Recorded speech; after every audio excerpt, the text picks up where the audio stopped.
ना तलवार की धार से, ना गोलियों की बौछार से। बंदा डरता है तो सिर्फ परवरदिगार से। मैं शिकारपुर का सबसे बड़ा जिम्मेदार हूँ। तुम्हारी हैसियत के जमींदार हर सुबह हमें सलाम करने हमारी हवेली पर आते रहते हैं। रघु, तुम सिद्धार्थ इंडस्ट्रीज में फोन कर दो, कल सुबह वहां जाकर नौकरी शुरू कर देना। और राणा साहब इंटरव्यू? हमारे फोन के बाद इंटरव्यू नहीं होता, लेटर ऑफ अपॉइंटमेंट सीधा मिलता है। ना तलवार की धार से, ना गोलियों की बौछार से, बंदा डरता है तो केवल परवरदिगार से। इन डायलॉग्स को सुनकर आपको समझ में आ ही गया होगा कि हम दिग्गज और दमदार अभिनेता राजकुमार साहब की बात कर रहे हैं, जिनकी आवाज ही उनकी पहचान हुआ करती थी। हम कुत्तों से बात नहीं करते, ठीक है? बोटियां नोचने वाला गीदड़ गला फाड़ने से शेर नहीं बन जाता। 80 और 90 के दशक की ओर रुख करें तो राजकुमार की फिल्में आपका हाथ नहीं छोड़ेंगी। इन्होंने एक से बढ़कर एक सुपरहिट फिल्में देकर हिंदी सिनेमा को अमर कर दिया। राजकुमार साहब अपनी एक्टिंग में जितने दमदार थे, उतने ही वो असल जिंदगी में भी शानदार थे। उन्हें जो कहना होता था वो खुलकर कहते थे। हमें मालूम है, इसीलिए तो जूते तुम्हारे मुंह के सामने रखे हैं। तुम जैसे गद्दारों से हम नहीं, हमारे जूते ही मुंह लगाते हैं। सूर्यदेव सिंह।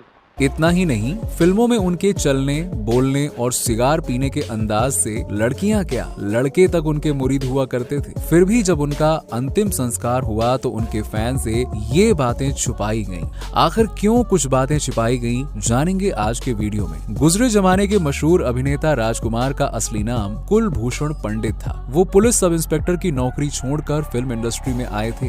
दिल्ली तक बात मशहूर है कि राजपाल चौहान के हाथ में तंबाकू का पाइप और जेब में इस्तीफा रहता है।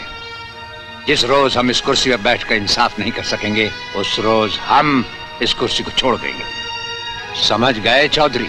राजकुमार साहब मुंबई के जिस थाने में कार्यरत थे, वहां अक्सर फिल्म उद्योग से जुड़े लोगों का आना जाना लगा रहता था। एक बार पुलिस स्टेशन में डायरेक्टर बलदेव दुबे कुछ काम से आए। वो राजकुमार साहब के बातचीत करने के अंदाज से काफी प्रभावित हुए और उन्होंने उनसे अपनी अगली फिल्म शाही बाजार में बतौर एक्टर काम करने का ऑफर दे दिया। राजकुमार अपने एक साथी की बात सुनकर पहले ही एक्टर बनने का मन बना चुके थे, इसीलिए उन्होंने तुरंत ही अपनी सब इंस्पेक्टर की नौकरी से इस्तीफा दे दिया और फिल्म का ऑफर मंजूर कर लिया। 8 अक्टूबर 1926 को उनका जन्म बलूचिस्तान के लोरलाई में कश्मीरी पंडित परिवार में हुआ था। 26 साल की उम्र में उनकी पहली फिल्म रंगीली रिलीज हुई और उसके बाद मदर इंडिया, हमराज और हीर रांझा जैसी करीबन 70 फिल्मों में उन्होंने अभिनय किया। राजकुमार की गिनती अपने समय के सुपरस्टार्स में की जाती है। उनकी एक्टिंग, उनका स्टाइल और उनका डायलॉग डिलीवरी जितनी बेहतरीन होती थी, उतने ही इंटरेस्टिंग उनकी लाइफ के किस्से भी हैं। वो स्क्रीन पर ही नहीं बल्कि रियल लाइफ में भी बेबाकी के लिए जाने जाते थे। जानकारों का कहना है कि उनके बारे में ये फेमस था कि यदि उन्हें फिल्म के डायलॉग पसंद नहीं आते तो वो कैमरे के सामने ही उसे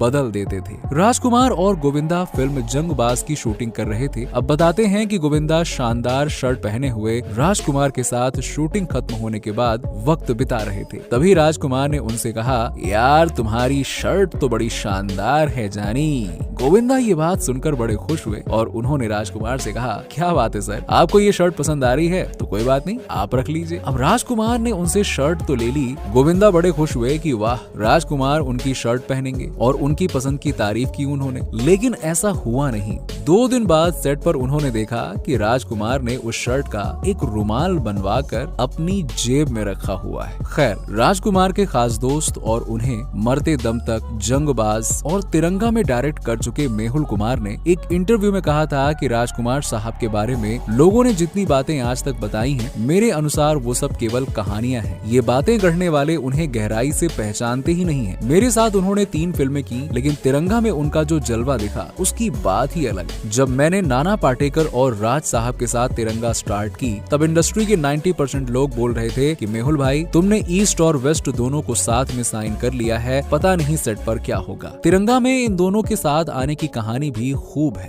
राज साहब के रौबीले और अनुशासित व्यक्तित्व की वजह से कई एक्टर तो दूर से ही उनसे हाथ जोड़ लिया करते थे। इंस्पेक्टर शिवाजी राव वागले के रोल के लिए मेहुल कुमार कहते हैं कि मैं जिसको भी कहानी सुनाने जाता था वही उस रोल के लिए मना कर देता था। सबसे पहले नसीरुद्दीन शाह के पास गया। उन्होंने कहा, मेहुल भाई आपके साथ मुझे कोई प्रॉब्लम नहीं है, लेकिन राज साहब के साथ तो काम करने से रहा मैं। फिर रजनीकांत से बात की। उन्होंने कहानी सुनने के बाद कहा कि आपने किरदार को मेरा ही असली नाम शिवाजी राव दिया हुआ है, लेकिन मेहुल जी मुझे एक ही प्रॉब्लम है, राज साहब के साथ काम कैसे कर पाऊंगा। मुझे सेट पर टेंशन हो गई तो मैं क्या करूंगा, मुझे माफ कर दो मेहुल भाई। फिर उसके बाद मेहुल कुमार ने नाना को फोन किया। तब उन्होंने ये कहते हुए मना कर दिया कि मैं कमर्शियल फिल्में नहीं करता। मेहुल कुमार ने कहा कि मैंने उन्हें जैसे तैसे करके राजी किया और राज साहब को फोन करके बताया कि वागले फाइनल हो गया। उन्होंने पूछा कौन कर रहा है, मैंने कहा नाना पाटेकर। वो कहने लगे, अरे मेहुल उसका दिमाग बहुत खराब रहता है, सुना है कि वो सेट पर गाली गलौज कर देता है। मैंने कहा राज साहब सारी चीजें क्लियर कर ली हैं, बस वो ये बोल रहे हैं कि राज साहब सेट पर इंटरफेयर करेंगे तब मैं सेट छोड़कर चला जाऊंगा। राज साहब केवल एक शब्द बोले,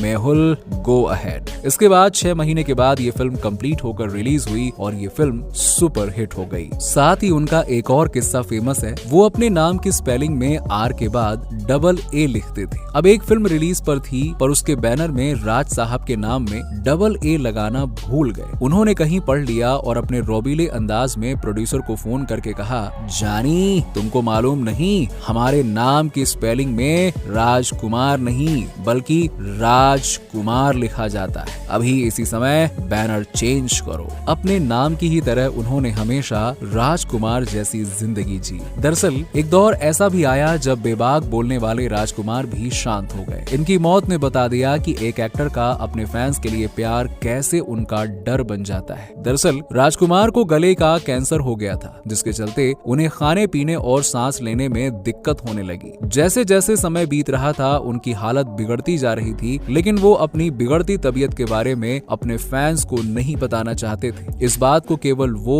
और उनके बेटे पुरु राजकुमार ही जानते थे। इसी गंभीर बीमारी के चलते 3 जुलाई 1996 को राजकुमार कैंसर की जंग हार गए और दुनिया को अलविदा कहकर चले गए। मगर उनके बेटे अपने पिता की बात को रखते हुए फैंस से इस खबर को छुपाया और उनका अंतिम संस्कार गुपचुप तरीके से कर दिया। उनके आखिरी समय चंद परिवार के लोग ही मौजूद थे वहाँ पे और राजकुमार के कैंसर और उनके अंतिम संस्कार को छुपाने के पीछे की वजह क्या थी, चलिए ये आपको हम बता देते हैं। मीडिया रिपोर्ट्स की माने तो राजकुमार को अपनी मौत का एहसास मरने से एक रात पहले ही हो गया था। तभी उन्होंने अपने घर वालों को बुलाया और कहा, शायद ही मैं आज की रात भी निकाल पाऊं, लेकिन मैं चाहता हूं कि मेरे अंतिम संस्कार के बाद ही मेरे निधन की खबर मेरे फैंस को देना। अपनी मौत की खबर को वो इसलिए छुपाना चाहते थे क्योंकि उनका मानना था कि मरने के बाद लोगों की भीड़ इकट्ठा करना बेवजह की नौटंकी होता है। इसके अलावा वो ये भी चाहते थे कि कोई भी उनका मरा हुआ शरीर और चेहरा ना देखे। इसीलिए उन्होंने अपने परिवार से कहा कि उनका अंतिम संस्कार सिर्फ घर वालों के बीच में किया जाए। दिग्गज अभिनेता राजकुमार को उनके दमदार और शानदार अभिनय के लिए कई अवार्ड से नवाजा गया था। इसके चलते उनका नाम 80 के दशक में सबसे ज्यादा अवार्ड्स जीतने वाले अभिनेताओं की लिस्ट में सबसे ऊपर था। राजकुमार की निजी जिंदगी की बात करें तो उनके 3 बच्चे और पत्नी गायत्री थी। इनकी पत्नी का देहांत भी 1996 में ही हुआ था। तो दोस्तों ये थी वो वजह जिस वजह से राजकुमार जी का अंतिम संस्कार सबसे छिपाया गया। राजकुमार की कौन सी फिल्म आपको सबसे ज्यादा पसंद है, कमेंट सेक्शन में कमेंट करके हमें जरूर बताइए और साथ ही इसी तरह के इंटरेस्टिंग वीडियोस के लिए चैनल को सब्सक्राइब करना बिल्कुल ना भूलें। मिलते हैं आपसे